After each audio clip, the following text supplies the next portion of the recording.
Equipment not covered on this slide. This is a belt filter press with an extended gravity zone. I want you to notice a few things. You can see the two individual belts in blue, also the plows on the top of the instrument and the enormous footprint.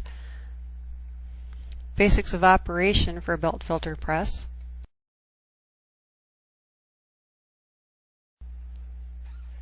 This slide shows an opened up version, and you can see the primary zones. You have the initial, the feed, the gravity zone, which is followed by the wedge zone, compression zone, and ultimately the cake discharge. This is the inlet box.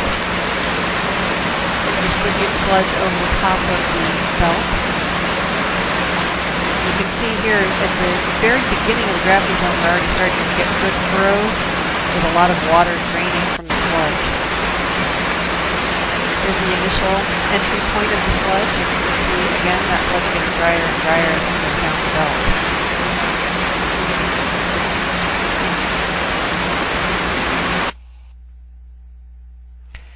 What we're attempting to do here is to build the sludge up in nice even rows. By the time we get to the end of the gravity zone, we're already at probably 3 to 5% solids or even more.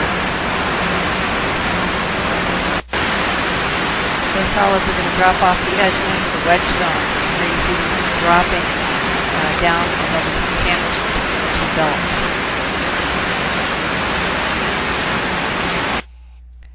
The purpose of the wedge zone is basically to consolidate the material and start exerting pressure.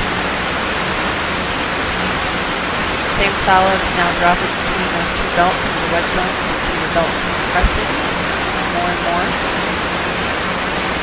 Just going to pack those solids together without actually pushing any of them out of the belt.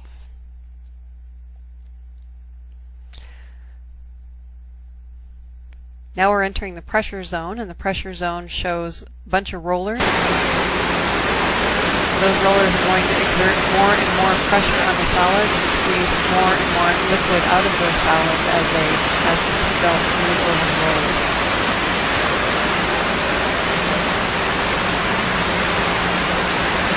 Backing up a little, you can see the tremendous amount of water that is draining out of those belts from underneath. Here's the filtering on the back side of the belt, and what you didn't see, because this press prohibited it, is the amount of liquid that's actually coming down from the gravity zone. We'll scan over here and look at the gravity zone pipe. There's just a tremendous amount of water being removed from the sludge, just at the gravity zone. Here we are at the discharge of the outlet of the press. That's probably a 20-25% solid coming off the back of the press. See the doctor blade, there's two of them scraping the belt, helping remove those solids. Here's another picture of the doctor blade. Again, you can see that there are two of them. Another shot of the discharge of the press.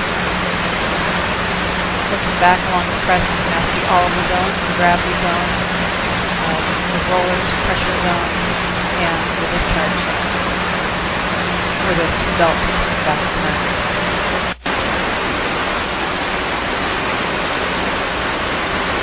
Here are the two belts coming apart just before we get to the doctor blade.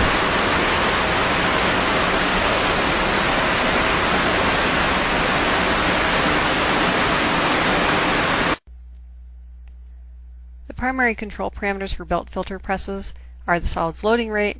Typical is somewhere between 900 and 1100 pounds of solids per hour per meter of belt width. So for a 6-foot belt press, it's going to be doubled. The performance is completely dependent on the amount of polymer, the feed solids, and whether you're sending primary solids, secondary solids, or a mixture of the two. This concludes